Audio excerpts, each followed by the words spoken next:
Et nous voilà de retour au studio Louise avec Luna. Hello. On a aussi Julio. Effectivement, je suis là. Et on a toujours Maxime. Enchanté. De nouveau. Eh ben, Luna, tu vas nous parler de l'éternel défilé des normes, c'est ça? C'est bien ça, oui. Eh ben, hâte d'en savoir plus, alors c'est à toi. Alors, le défilé des normes, c'est parce que, à la Renaissance, les rondeurs étaient signes de richesse et de santé. Aujourd'hui, elles sont cibles de critiques. En 2010, les ballerines étaient Satan. Aujourd'hui, elles sont au pied des nanas les plus stylées de Paris. Et du coup, ce dont je voulais vous parler, c'est l'évolution et de la beauté et de la mode au fil des années. Ma première question, c'est, je suis sûre que là, maintenant, vous portez un truc, à l'heure actuelle, que vous détestiez en étant petit. Mmh. Vous avez un exemple ou pas? Ouais, Vas-y. mon col roulé. Ah meuf, j'étais sûre que c'est pareil. J'ai un exemple, j'avoue. Les caleçons américains. Quand j'étais petit, j'étais là genre, voir les coups qui pendent, trop bizarre. Trop désagréable. Maintenant, c'est incroyable. Et toi, Maxime, t'en as un ou pas? Non, moi je porte toujours la même chose depuis que je suis tout petit. Ah ouais, y'avait pas ce truc que t'étais obligé de porter petit et que maintenant... Non, vraiment. Moi j'ai un autre exemple. Vas-y. Les chemisettes en dessous là. Les chemisettes à ma mère. Et en plus j'avais les chemisettes été, hiver et mi-saison.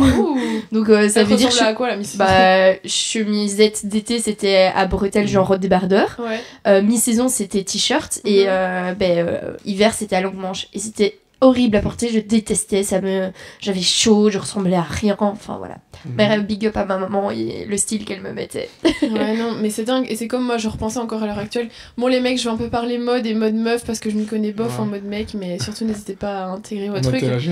Mais là, je sais pas si vous avez vu, mais il y a méga la mode des cagoules chez les filles. Non. Si. Ah ouais?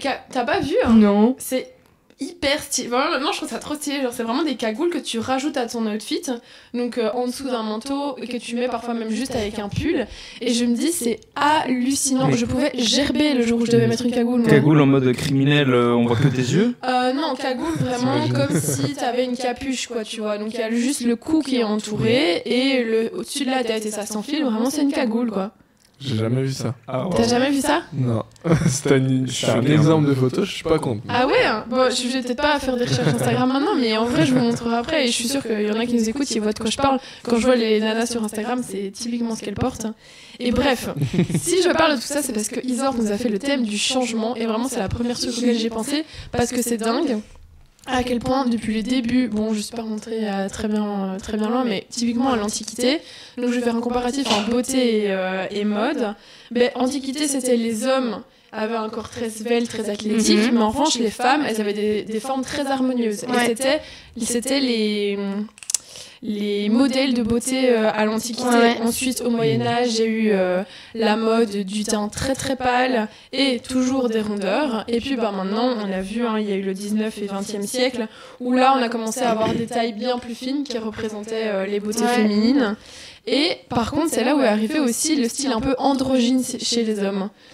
Donc je vous fais un mini topo et maintenant les normes de beauté de maintenant ça c'est on très les connaît. récent, non, le style androgyne? 19e, 20e siècle. Ouais. Très gros muscu, ouais, clairement. C'est maintenant que ça devient un peu hot, Timothée Chalamet il est trop beau. Ouais. Avant, j'ai pas l'impression que c'est la norme. Il y a quand même eu la phase, allez, comment est-ce qu'il s'appelle le footballeur Cristiano Ronaldo. Non. Le mari de la méga jolie.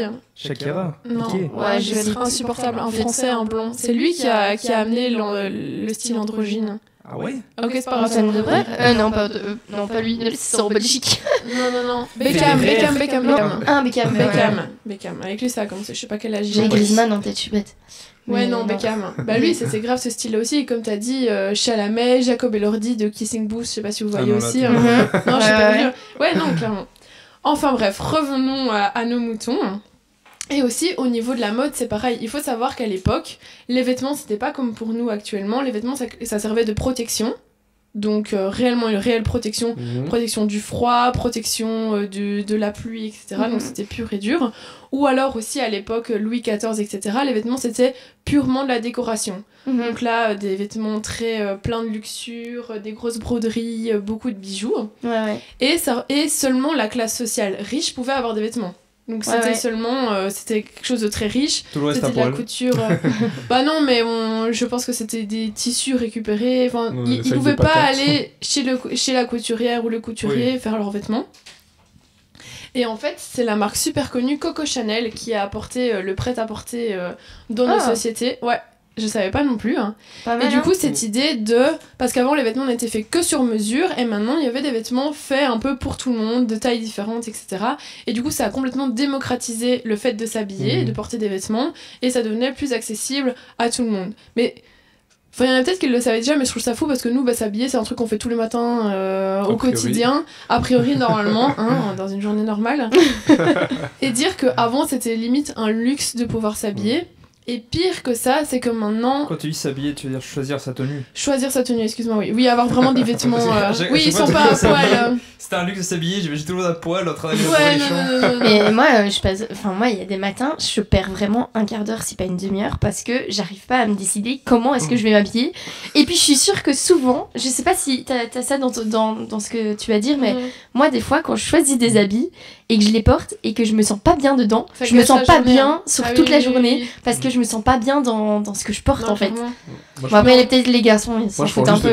La première truc qui traîne. Un truc qui traîne dans les trucs sales de ta pile, c'est ça? Bah, dans les trucs propres, en général, je vais prendre, mais ouais, le premier truc dans la pile. Bah, globalement, on a des jeans. Enfin, moi, je mets des jeans tous les jours, donc moi, j'ai pas de jeans. T'as pas de jeans? J'ai pas de jeans et j'en mets jamais. Voilà. Petit point. Un jour, je me suis dit, maintenant, je vais devenir hater. Ah ouais? Et pourquoi? Je sais pas, c'est pas confortable. C'est moins confortable que le truc que tu portes là maintenant? Le cargo, c'est la vie. Ah ouais? Le cargo, t'as des grosses poches, tu mets ce que tu veux dedans. Il te tient, alors que le jean il est un peu dur, un peu... Tu peux prendre les jeans un peu boyfriend qui sont un peu plus larges, tu vois. Mais non, mais c'est vraiment le truc, il arrive à la mode, puis dans 20 ans ça reviendra, mais ça dure 2 mois. Les jeans Les jeans c'est indémodable, hein. Peu importe les jeans. Là moi j'ai un jeans et c'est un jeans noir par exemple, tu vois. Oui, mais t'as le jean, ça fait partie puis après des ça devient vêtements. un peu large, puis après ça devient cargo, puis ça redevient slim, et ainsi de suite. Ou alors tu t'en fous de la Ton mode. cargo, ouais, alors tu t'en fous de la mode. Oui, j'aime pas les jeans, voilà. D'accord. Ok, c'est pas grave. T'en ferai une chronique la prochaine fois. On t'en veut pas. Mais du coup, ce que je voulais dire, et je trouve que Isor a très bien introduit ce que je voulais expliquer, c'est que tu disais, les vêtements, ça te gâche la journée, tu prends 3 heures les porter, etc. C'est parce que c'est fou, je vais dire un truc, et c'est pas grave, on est tous concernés, mais nos problèmes ont évolué. Donc, c'est-à-dire que on peut se permettre de se tracasser de ce qu'on va porter, parce que, heureusement pour nous, on vit dans un pays, on vit dans des sociétés où on n'a plus du tout les mêmes tracas, et tant mieux, du coup, on peut se permettre de se tracasser de choses bien plus luxueuses, du style... Comment allons-nous nous habiller aujourd'hui? Et c'est tant mieux en vrai, c'est très bien comme ça. Et en plus à l'heure actuelle, et je pense que vous êtes d'accord avec moi, la manière de vous habiller, peut-être pas vous les garçons, mais quelqu'un qui va prêter attention à ce qu'il porte, c'est une manière de communiquer, c'est vraiment un reflet de sa personnalité la plupart du temps. Et en vrai le fait que vous fassiez pas attention, c'est un reflet de votre personnalité aussi, tu vois. Je sais pas si c'est un bel aspect de votre personnalité ou un mauvais aspect. Mais justement, moi je trouve que c'est un mauvais aspect de passer trop de temps à s'habiller, parce que ça montre un peu un manque de confiance en soi, ou alors quelqu'un qui a des intérêts qui ne m'intéressent pas du tout. Donc un intérêt superficiel, tu vas dire. Pas superficiel, mais je sais pas, quelqu'un qui aime le foot et moi j'aime pas le foot, genre... Si quelqu'un passe vraiment 30 minutes à choisir sa tenue par jour, c'est qu'on a vraiment pas les mêmes intérêts. Ouais. En fait, moi je te dis, c'est vraiment ça dépend. Il y a des fois, genre, la veille, je sais ce que je vais mettre pour le lendemain. Alors que il y a des fois, des matins, je suis là, mais je vais m'habiller comment? Alors que j'ai beaucoup de vêtements, alors que, même trop, que je ne devrais pas avoir. Et souvent, je mets toujours la même chose parce que je sais pas comment... faire un peu... Et en fait j'aime bien ce côté, et ça c'est ce que tu disais avec aimer le football, pas aimer le football. Moi j'aime bien ce côté où je peux essayer de trouver de la créativité dans comment matcher mes vêtements avec d'autres, et je pense sur ce point là Luna et moi parce qu'il faut savoir, hors micro, je me suis fait tacler sur mon t-shirt à 2 reprises en moins de 15 minutes. Voilà, 2 tacles, mais j'adorais parce qu'au final je faisais justement une chronique là-dessus. C'est ce truc de, comme a dit Isor, un peu une créativité. On voyait mon t-shirt comme soit un t-shirt de pyjama, soit un t-shirt de sport, et moi je voyais ça comme un truc hyper stylé. Donc c'est pour dire à quel point c'est vraiment l'expression de ta personnalité, et c'est vraiment un moyen d'expression finalement maintenant à l'heure actuelle, les vêtements. Mais le revers de la médaille, comme a dit Zor, on en a plein. C'est une histoire de surconsommation. Et c'est vrai que j'ai demandé à ChatGPT, les gars, pour continuer dans le changement, à comment s'habilleraient nos enfants, donc dans 50 ans. Parce que je suis trop curieuse, moi, de me dire, allez, comment... Encore un lien avec l'émission d'il y a 2 semaines, avec Nathan. Il a dit quoi Nathan qui était dans 10 ans, dans 50 ans, dans 100 ans. Il parlait du futur et tout, et c'était le thème de son émission. Ok, et quelqu'un a parlé... Non, mais c'était en mode qu'est-ce qu'on ferait dans 50 ans, comment on s'habillerait dans 100 ans. Je pense que ça, c'est Laurette qui en a parlé. Ah ben voilà. Mais c'est vrai que quand t'as dit changement... En cagoule, gilet pare-balles, comment va la mode? Non, moi j'ai demandé... Qu'est-ce qu'il m'a dit, ChatGPT? Il m'a dit, nous aurons des tissus intelligents, c'est-à-dire des vêtements capables de surveiller notre santé. Ta température, ton battement, etc. Oh oui. Voilà. Ou alors, surtout, en déchets recyclés. Parce que ce qui revenait surtout énormément, c'est que la mode allait devenir bien plus consciente de l'impact écologique. Parce que, bon, ça, je vais pas le répéter 1000 fois, mais la fast fashion, on connaît. Hein.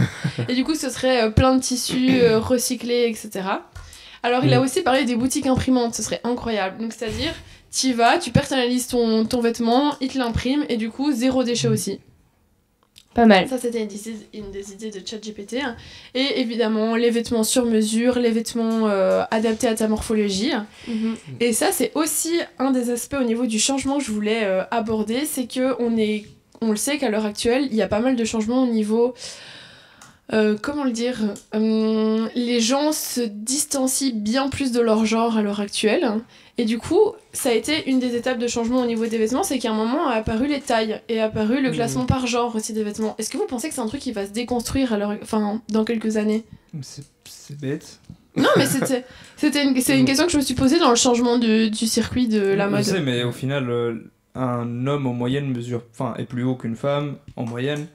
Donc déconstruire ça, c'est juste les gens vont porter des vêtements qui leur vont pas. Bah ouais, je sais pas. Après, le XS pourrait être la même taille pour tout le monde et une femme mettrait du XS. Mais non, mais une femme petite et un homme petit, c'est pas forcément la même chose. Non, mais tu mets juste XS, c'est une certaine type de taille, peu importe que tu sois un homme ou une femme, ça restera une même taille. Ou alors faudrait créer plus de catégories, parce qu'en vrai, XS, S, M, L, XL, c'est quand même très limité. Mais je suis d'accord avec Julio dans le sens où peu importe que t'aies ton genre, que tu choisis ton genre, scientifiquement parlant, le corps avec lequel tu es né reste plus ou moins le même, sauf si tu fais des changements hormonaux, etc. Mais ton corps reste plus ou moins d'une certaine catégorie de taille, et c'est pour ça que depuis très longtemps, les magasins ont fait catégorie femmes et hommes. Après, ils peuvent clairement changer le nom de la catégorie en mettant tout genre compris. Ils pourraient faire comme les chaussures, les pointures de chaussures. C'est vrai.